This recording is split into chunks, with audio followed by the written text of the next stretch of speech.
Mesdames et messieurs, bonsoir, merci de votre attention et bienvenue dans cette édition dont voici le sommaire.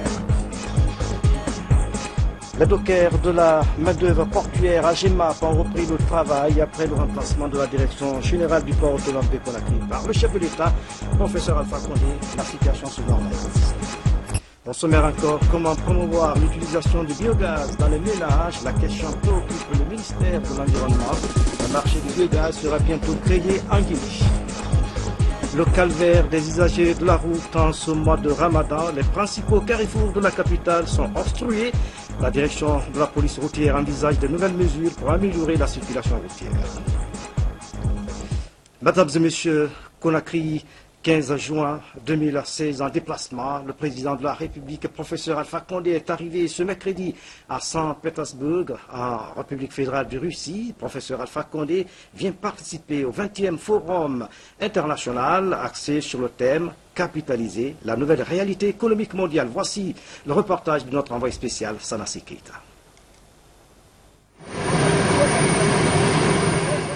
En compagnie d'une importante délégation, le président de la République arrive ce mercredi 15 juin 2016 à Saint-Pétersbourg, en République fédérale de Russie. Professeur Alpha Condé vient ainsi prendre part au 20e Forum économique international de Saint-Pétersbourg. Un forum qui se déroulera du 16 au 18 juin 2016. Le thème retenu cette année, capitaliser la nouvelle réalité économique mondiale. Les discussions pendant ces assises de 2 jours ici en Russie couvriront 5 sujets principaux, à savoir stimuler la demande, chercher la croissance, réaliser le potentiel économique de la Russie, les nouvelles dynamiques géoéconomiques, les révolutions gouvernantes dans les technologies et la dimension humaine. Des sujets importants auxquels le président de la République accorde une importance capitale.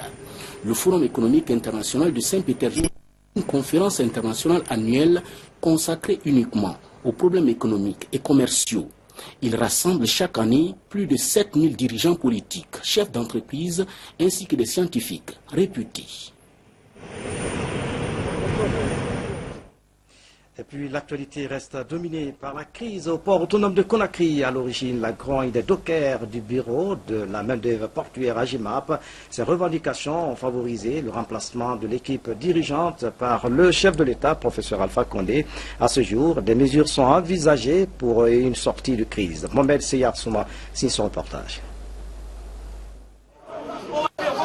La GEMAP BEMOP, théâtre de la grogne des dockers. Le chef de l'État progressivement répond aux revendications des grévistes. Un des actes majeurs a été le limogeage de l'équipe dirigeante du port autonome de Conakry. Au lendemain de cette décision, la structure renoue peu à peu avec sa ferveur. Pendant ce temps, les travailleurs plaident pour l'amélioration de leurs conditions de travail. Le décret qui est tombé hier, ça c'est le début, et qu'il a confié la tâche à 2 ministres chargés de ce dossier. Il attend un compte rendu fidèle pour enfin qu'on puisse s'asseoir et voir le reste des autres problèmes. Une réunion de crise a été convoquée au ministère des Transports à la demande du chef de l'État. L'objectif étant de concilier les belligérants pour la bonne marche des travaux. Nous avons demandé que la balle soit mise à terre. Et nous avons préféré ne pas trancher aujourd'hui. Nous allons les rencontrer groupe par groupe. Je vais rencontrer tous les manutentionnaires, n'est-ce pas, portières à Conakry. Ça va être le tour du syndicat, n'est-ce pas, et les représentants autres que le syndicat des dockers. Parce qu'il y a des gens là-bas qui ne sont pas syndicats, mais qui ont notre groupe. Le statut particulier des dockers, objet de protestation, une équipe est constituée pour sa mise en œuvre. D'autres réunions sont prévues, histoire de trouver solution à la crise. Dans l'actualité encore, le chronogramme de la 2e tranche de la session parlementaire était en débat à l'Assemblée nationale au cours de la conférence des présidents. Pour cette session, 2 conventions de prêt et de subventions avec l'Agence française de développement seront examinées. Ablaye Diallo. La conférence des présidents est l'un des organes qui fait partie de l'organisation et du fonctionnement de l'Assemblée nationale guinéenne. Outre le président du Parlement, elle regroupe les membres du bureau et les présidents des commissions et groupes parlementaires. Elle se tient pour préparer le chronogramme des sessions parlementaires. Dans ce nouveau chronogramme, le gouvernement introduit 2 nouvelles conventions. Une convention de prêt de 30 millions d'euros et une convention de subvention d'un montant de 20 millions d'euros.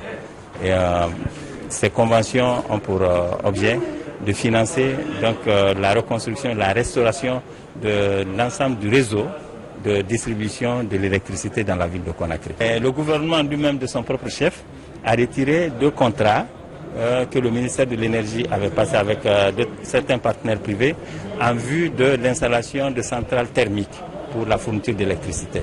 Cependant, une question divise. Il s'agit de celle liée au retrait du projet de loi sur le code électoral et la loi sur la CENI, Commission électorale nationale indépendante. 2 projets introduits par le groupe parlementaire libéral-démocrate. Nous l'avons expliqué à toutes les parties, aussi bien à la mouvance qu'à l'opposition, les aspects techniques liés à ces aspects juridiques-là, qu'il ne sert à rien d'aller à l'examen de ce code électoral et de l'adopter s'il n'est pas en phase ni avec la Constitution, ni avec le projet de code de collectivité décentralisée que le gouvernement est en train d'élaborer et dont il va saisir l'Assemblée dans les jours à venir. Donc on leur a demandé simplement de suspendre l'examen de ces 2 propositions de loi en attendant la mise à disposition par le gouvernement des autres textes subséquents avec lesquels un examen complet va être opéré pour mettre tous les textes relatifs à la question électorale en harmonie. Ce mercredi donc, les députés se sont retrouvés en plénière pour examen et adoption de ce nouveau chronogramme.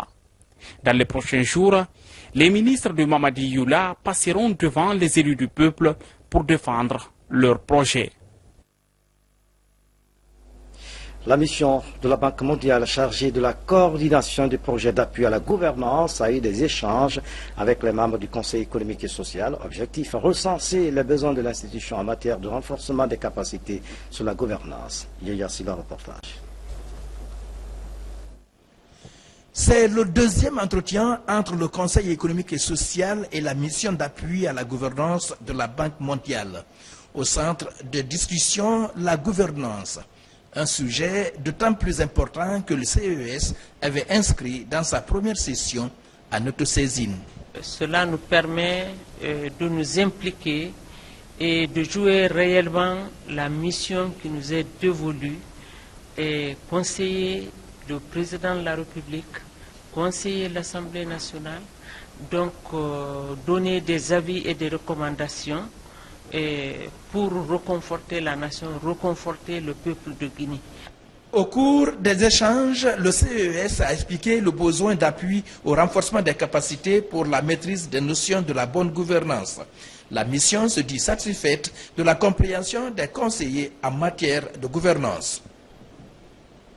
Les échanges étaient fructueux et donc encore une fois, je voudrais aussi vraiment au nom de la banque confirmer notre adhésion totale à la mission et aussi l'aide que nous comptons apporter à travers nos réflexions, à travers les échanges que nous avons pour ce type d'institutions à travers le monde et aussi faire en sorte que l'institution puisse vraiment jouer son rôle. Le Conseil économique et social et la mission d'appui à la gouvernance de la Banque mondiale se sont convenus de travailler en synergie sur toutes les questions relatives à la bonne gouvernance. L'autre temps fort de cette édition, célébration en Guinée de la journée de l'enfant africain sous le thème « Conflits et crises en Afrique, protégeant les droits de tous nos enfants ». La cérémonie a eu lieu à Blouson de Kaloum en présence du Premier ministre chef du gouvernement. Hadi Kamara était de la partie. 16 juin, c'est la journée de l'enfant africain, journée qui marque le massacre des enfants de Soweto en 1976 en Afrique du Sud. Occasion pour les acteurs nationaux, étatiques, sociétés civiles et autres institutions internationales de se mobiliser et se pencher sur des valeurs essentielles dans la promotion des droits de l'enfant. Ici en Guinée, les orateurs ont tour à tour mis l'accent sur les maux dont souffrent les enfants, comme le viol. Cette année, nous célébrons ces dates sur fond de recrudescence des violences faites aux enfants, en particulier le viol sur les petites filles. Ce phénomène déshumanisant à l'endroit des filles est un mal qui vient s'ajouter aux autres problématiques dans la vie de tous les jours des enfants que nous sommes. Depuis le dernier trimestre de 2015 à nos jours, près de 54 cas de viol ont été enregistrés, dont plus de 60% sur les petites de moins de 10 ans. Les violences à l'encontre des enfants constituent une thématique clé de protection de l'enfant, prise en compte dans l'agenda 2030 des objectifs de développement durable. Conflits et crises en Afrique, protégeons tous les droits de nos enfants, c'est le thème retenu cette année pour célébrer la 26e journée de l'enfant africain.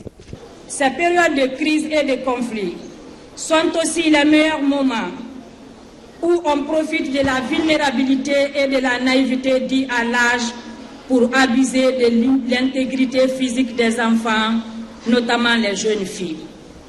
Les récents cas de viol des forces onusiennes sur les petites filles en Centrafrique sont révélateurs des faits. Est-il nécessaire de passer sous silence les manquements graves qui sont faits aux droits des enfants pendant les manifestations ou revendications amenant les populations dans la rue? Je pense non. Le Premier ministre Mamadi Yula était là aussi pour réaffirmer l'engagement du gouvernement à poursuivre ses actions en faveur des enfants concernant leur accès aux services essentiels comme l'éducation, la santé, la nutrition et la formation. Cette journée du 16 juin offre une fois de plus aux États de renouveler leurs engagements pour la promotion et la protection des droits des enfants et de leur bien-être.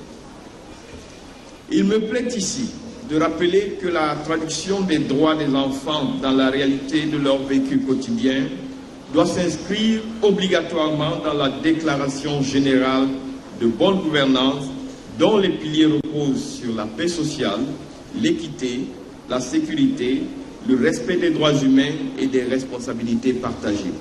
Lutter contre les violences faites aux enfants, y compris le viol sur les petites filles, nécessite l'implication de tous, car il s'agit avant tout de nos enfants, mais aussi de la relève de demain. La cérémonie a pris fin par la prestation artistique présentée par l'association Tiabala, fondée en 2009, composée d'enfants en situation difficile au nombre de 15. Cette troupe a retracé devant cette assistance, par des gestes et chansons, l'histoire du massacre des enfants de Soweto en Afrique du Sud. Et puis en plus bref, une mission des Nations Unies est à Conakry. Ce matin, elle a eu une séance de travail qui a regroupé certains ministres et les hauts gradés de l'armée. Les discussions ont porté sur le renforcement de la stabilité des pays touchés par le virus Ebola. C'est le Premier ministre Mamadi Yula qui a présidé la rencontre. Nous y reviendrons. Et puis cet arrêté conjoint à 2016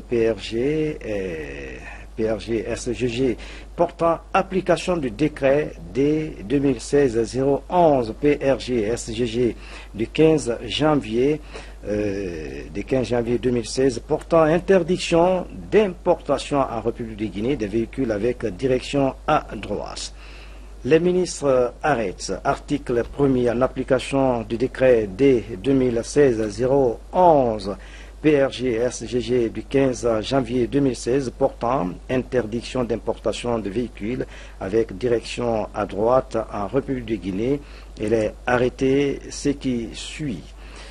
Article 2. L'importation de véhicules avec direction à droite est interdite sur toute l'étendue du territoire national. Article 3. Les propriétaires de véhicules avec direction à droite ont un délai de 3 mois à compter de la date de signature du présent arrêté pour transférer à gauche le volant de leur véhicule. Article 4. Sont et demeurent abrogées toute disposition antérieure contraire au présent arrêté. Article 5. La Direction nationale des transports terrestres, la Direction générale des douanes, la Direction centrale de la sécurité routière sont chargées chacune en ce qui la concerne de l'application du présent arrêté. Article 6. Le présent arrêté qui prend effet 90 jours à compter de sa date de signature sera enregistré et publié au journal officiel de la République de Guinée, Conakry, signé donc le ministre d'État, ministre des Transports Oye Guilavogui, ministre du Budget, Dr Mohamed Lamine Doumbouya. Comment promouvoir l'utilisation du biogaz dans les ménages? La question est en discussion ici à Conakry. C'est à la faveur d'un atelier organisé par le ministère de l'Environnement. Il est envisagé de créer un marché du biogaz en Guinée, un projet financé par le PNUD. Bernard Tonguino précise. L'utilisation du feu de bois et du charbon pour le ménage, une autre source d'émissions de gaz à effet de serre. La pratique est surtout quotidienne en milieu rural. Pour freiner le phénomène, les défenseurs de l'environnement s'activent. Un projet sur l'utilisation du biogaz dans les ménages est initié. Nous savons que 80% des ménages utilisent le bois de chauffe pour la cuisine. Le projet biogaz va tenter de donner, disons, de pallier à cette utilisation de bois combustible par le biogaz et orienter, disons, le monde rural à l'utilisation du biogaz à la place du bois. L'engagement de la Guinée au niveau de la COP21, nous avons dit que nous allons diminuer notre émission de gaz à effet de serre de 13% d'ici 2030. D'ici 2030, pour ce faire, il faut développer des technologies alternatives à l'utilisation du bois et du charbon de bois. Donc le biogaz s'inscrit dans cette alternative. Les participants à la rencontre viennent des secteurs de l'environnement, l'énergie, de l'élevage et des structures publiques. Ils s'approprient les enjeux socio-économiques et environnementaux de l'usage du biogaz dans les foyers. Le ministère de l'Environnement entend s'impliquer pour la réussite du projet. Nous allons les accompagner. Ça vient résoudre beaucoup de problèmes. Lutter contre la coupe abusive, lutter contre la carbonisation, parce que non seulement ce biogaz va servir à non seulement électrifier les foyers, mais aussi à contribuer aussi à la cuisson de nos différents repas. Et là, ça vient résoudre beaucoup de problèmes, ça vient compléter la sensibilisation qui est programmée déjà par le département dans le cadre de la carbonisation, la lutte contre les feux de brousse et la lutte contre la coupe abusive du bois. Au terme de la rencontre, les acteurs devraient cerner les avantages liés au biogaz dans la protection de l'environnement. Une plateforme de dialogue permanent entre les parties prenantes est créée pour développer le marché du biogaz dans le pays. La sauvegarde de la matière première pour une recherche scientifique, c'est la préoccupation du Centre herbier national de Guinée, un centre qui ambitionne la conservation de la biodiversité. Les cadres et agents conservateurs suivent une formation dans ce sens. Francis Collier signe ce reportage. La conservation de la biodiversité intéresse les chercheurs de l'herbier national de Guinée. La démarche vise à répertorier les essences à potentialité médicale en voie de disparition dans le pays. Pour réussir le pari de la conservation de la flore, un domaine d'application de la recherche, l'herbier national de Guinée a initié cette formation des cadres et agents de conservation de la biodiversité. Il s'agit de donner le nombre d'espèces végétales en Guinée. Il faut là dénombrer les différents types de plantes, les plantes rares, les plantes endémiques, les plantes menacées. La Guinée est le premier pays en Afrique de l'Ouest à lancer ses activités autour des zones importantes des plantes tropicales, des plantes dont la conservation s'inspire de l'initiative Darwin avec une expertise du Royal Botanic Garden de Kew de la Grande-Bretagne. Vous avez les espèces plus importantes, les espèces uniques de le pays. Par exemple, ici c'est Baphia eudelortiana, unique de le pays de Guinée. C'est une plante en train de disparition par le défrichement pour l'agriculture et par les sociétés minières. Si le gens de Guinée ne connaît pas leur patrimoine naturel, surtout les choses plus importantes, les espèces uniques, c'est-à-dire endémiques, le pays, il n'est pas le moyen pour protéger. Pour que la Guinée présente à la face du monde des résultats de recherche scientifiquement approuvés, il faut de la matière première. Une matière première tirée de la biodiversité locale pourrait permettre de présenter un produit avec le label Made in Guinea. Poursuite de l'initiative présidentielle d'octroi de tables-bancs aux écoles publiques après la première phase. Le gouvernement guinéen vient de remettre des tables-bancs modernes aux écoles de Zérékouré, Lola, Kankan et Kindia et Conakry. Objectif améliorer les conditions des apprenants, conditions de vie donc des apprenants. Amadou Touré, reportage. C'est un total de 10 000 tables-bancs démontables que le gouvernement a mis à la disposition du ministère de l'enseignement préuniversitaire et de l'alphabétisation. Ils sont offerts aux établissements scolaires de Zérékouré, Lola, Kindia, Conakry et Kankan. La démarche vise à créer de meilleures conditions d'apprentissage scolaire. Ça va nous aider au moins à créer les conditions de travail et surtout du côté des enfants. Parce que les enfants qui étaient assis 3, 4 par table-banc avaient beaucoup de difficultés même pour écrire. Donc nous pensons qu'avec l'octroi de ce beau bijou-là, nous allons quand même devoir faire en sorte que nos enfants soient assis plus haut. L'initiative s'inscrit dans la poursuite du projet présidentiel lancé en 2015. Nous savons que les conditions d'études sont quelquefois difficiles dans certains de nos établissements à cause du fait que les tables-bancs soient soit vétustes, soit manquants. Donc nous essayons de combler ce besoin, mais nous le faisons progressivement. Ce sont les écoles de Kindia qui occupent la tête dans le partage de cette deuxième phase avec 3 590 tables-bancs, suivi des Zérékouré avec 3 260, Conakry a reçu 1 500 tables-bancs, Kankan 1 450 et Lola 200 tables-bancs. Et puis, le ministre de l'enseignement préuniversitaire et de l'alphabétisation informe l'ensemble des élèves, parents d'élèves et encadreurs que la pratique du régime d'internat pendant la période des examens nationaux reste et demeure formellement interdite pour toutes les écoles publiques et privées du pays. Signé le ministre Dr Ibrahima Kourma. L'université Amadou Dieng sensibilise les populations sur les enjeux liés à la formation. C'est au cours d'une conférence débat à Conakry. Le conférencier a expliqué l'importance des études supérieures répondant aux normes internationales. Guéné Gansane, reportage. Étudier dans un environnement mondialisé, c'est le thème de cette conférence. Les étudiants de l'université Amadou Dieng sont ainsi sensibilisés sur l'impérieuse nécessité de s'instruire selon les standards internationaux. L'essentiel de mon action, ça va être de bâtir des partenariats. Donc là, il y a eu 2 voyages déjà de délégation de l'université en Europe. On a signé des conventions avec des universités en France, en Belgique, en République tchèque, qui vont être un peu le cadre formel pour faciliter ces échanges et ces diplômes étrangers auxquels les étudiants guinéens pourront postuler.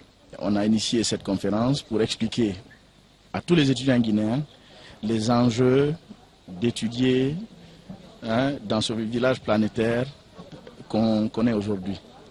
Il est très important qu'ils comprennent tous les enjeux pendant qu'ils sont sur les bancs, pour qu'ils puissent mieux choisir, savoir quelle option choisir, vers quel pays éventuellement continuer ses études de master et même de doctorat, quels sont les choix qui leur sont proposés. Dans un débat ouvert aux étudiants et encadreurs de cette institution, les enjeux liés à la poursuite des études supérieures en ce 21e siècle sont abordés. Nous allons ouvrir le master qui va commencer en octobre 2017. C'est déjà quelque chose de savoir qu'on peut étudier ici, avoir un diplôme français pendant qu'on ne se déplace pas pour aller en France. Par l'organisation de ces conférences ponctuelles, l'université Amadou Dieng entend mieux faire profiter de toutes les notions qu'exige la mondialisation, une manière de renforcer la formation académique des étudiants. Le gouvernement guinéen poursuit son programme de désenclavement des zones de production. Après la région de Kankan, le ministre des Travaux publics a lancé les travaux d'entretien mécanisé des routes de l'Abbé Mali et l'Abbé Tougué. Ces travaux sont entièrement financés par l'État guinéen à hauteur de 15 milliards de francs guinéens. Ansman Manikama. Reportage. Ces travaux d'entretien mécanisé des routes Labé Mali, Labé Tougué constituent des volets du programme de désenclavement des zones rurales et urbaines du gouvernement. Longues respectivement de 85 km et de 125 km, ces routes préfectorales ont connu leur dernier entretien il y a 6 ans. Et du coup, leur traversée était devenue un calvaire pour les usagers. Aujourd'hui, vraiment, j'ai le choix. Je suis très très content. Comme toute la population de l'Abbé, plus particulièrement toute la population de Fouta Diallo. L'Abbé Mali, l'Abbé Tougué, si on voit des routes là, bien faites, vraiment nous sommes très contents. 4 entreprises locales, soit 2 par tronçon, vont exécuter ces travaux qui désenclavent 2 grandes zones de production agro-pastorale, Tougué et Mali. Ce nouveau projet qui porte sur les travaux d'entretien mécanisé sur les routes, en terre comprendra les opérations suivantes. Le dégagement des emprises, les purges, les remblais, les couches de roulement, le curage des ouvrages d'assainissement, l'exécution des cordons de protection, l'exécution des bétons pour la réparation des ouvrages, l'exécution des têtes de buse, l'ouverture des fossés et la reconstruction de certains ouvrages de franchissement. Le gouvernement, dans sa politique d'amélioration des conditions de vie des populations, finance entièrement ces travaux de réhabilitation à hauteur d'environ 15 milliards de francs guinéens. Le principe du financement du fonds d'entretien routier, ce sont des financements qui sont budgétisés, qui sont donc garantis. C'est pourquoi nous exigeons que les entreprises soient de qualité aussi. Quant au décaissement des travaux, ils sont faits selon l'avancement des travaux, mais il n'y a aucun doute sur le financement qui est déjà disponible. J'inviterai la population de l'Abbé, de Tougué et de Mali de faciliter la réalisation des travaux à l'entreprise. Et j'inviterai aussi l'entreprise à faire un travail de qualité dans le respect des délais contractuels. Les tronçons Labé Mali 85 km et Labé Tougué 125 km auront chacun une largeur de 6 mètres et seront réalisés en 4 mois. Et en ce moment, toutes les entreprises contractuelles s'attellent au traitement des points critiques, cela avant la période des grandes pluies. Et puis cette information qui vient de nous parvenir à l'instant même, le gouverneur de la ville de Conakry, président du conseil de ville, président de la commission régionale de sécurité, constate avec regret l'implantation anarchique des panneaux publicitaires sur les voies et espaces publics de la capitale. Cette situation devient de plus en plus préoccupante en cette période hivernale par la chute fréquente des panneaux implantés sans respect des normes de sécurité, de visibilité pour les conducteurs et des impératifs de l'aménagement urbain. Durant la semaine allant du 6 au 12 juin 2016, plus de 15 panneaux publicitaires ont chuté à travers la ville de Conakry. Pour mettre de l'ordre dans ce secteur, le gouverneur de la ville de Conakry, général Mathurin Bangoura, a interdit provisoirement toute implantation de panneaux publicitaires ici à Conakry. Les présidents des délégations spéciales, les chefs de quartier, les chefs de secteur et les services de sécurité sont chargés de veiller à l'observation rigoureuse des présentes mesures, signé général de brigade Mathurin Bangoura. Les usagers de la route sont confrontés à des désagréments dans la circulation routière. Je vous le disais en titre, depuis le début de Ramadan, les embouteillages sont enregistrés dans les principaux carrefours de la ville. Pour abréger la souffrance des transporteurs, le ministère de la Sécurité a pris des mesures pour améliorer donc la circulation routière. Suivez le reportage de Moussa Bikini et Fatima Toudiallo. En ce mois de Ramadan, les populations de Conakry ont du mal à rallier le domicile au lieu de travail. Les principales artères sont bouchées. Les usagers expliquent leur calvaire dans le transport urbain par un cocktail des facteurs. Indiscipline dans la conduite, occupation des emprises et le découpage fantaisiste des tronçons. Ça fait plus de 3 heures que je suis là. Les taximètres, ils partagent les tronçons en 4 tronçons ou bien 5 tronçons comme ça. Moi, j'ai 2500 pour aller à la Ténérie. On me dit, si tu pars, on dit d'abord à Bessia, à l'aéroport ou bien Kenya. Et nous, on n'a pas ça. Comment nous, on peut aller? Ça fait plus de 3 heures qu'on est là. Mais ce n'est pas tout le chauffeur qui fait ça. Moi, je prends Amdallah, Bambet, Koza, Cité, son financement, Tricabel, Transis. Jusqu'à Koya. De l'autre côté, la police réglemente la circulation sans favoriser pourtant la fluidité. Les causes de l'embouteillage à Conakry sont aujourd'hui multiples. On ne va pas se mettre à tout citer, mais c'est que le diagnostic, il est très clair, il est net et il est voyant. Il y a d'un côté les camions, donc les gros porteurs. De l'autre côté, il y a les vieux véhicules. D'un autre côté, il y a trop d'importation de véhicules, donc il y a plus de véhicules qui rentrent dans la circulation qui n'en sortent. Il y a aussi la dégradation des voies, il y a aussi l'indiscipline des chauffeurs, il y a aussi la citoyenneté qui manque à certains, qui prennent des ordures qui viennent déverser sur la voie publique. Tout ça sont des facteurs qui provoquent, bien entendu, les bouchons interminables à Conakry. Très en colère face à l'impuissance de la police routière, le ministre de la Sécurité et de la Protection civile, Maître Abdoulkabele Camara, vient de convoquer une réunion d'urgence pour trouver définitivement la solution à ce problème. J'ai exigé la rigueur, l'application des lois et règlements en vigueur dans ce pays. L'autorité de l'État doit être dans le cœur de tout le monde, de tout agent de la police, de tout le monde. La citoyenneté est l'affaire de tous. Les citoyens doivent respecter le code de la route. La circulation routière est perturbée en partie par la faute des citoyens. Ils ne veulent rien entendre. Certains ne veulent rien entendre, mais aussi le laxisme des agents de police qui ne respectent pas les règlements en vigueur.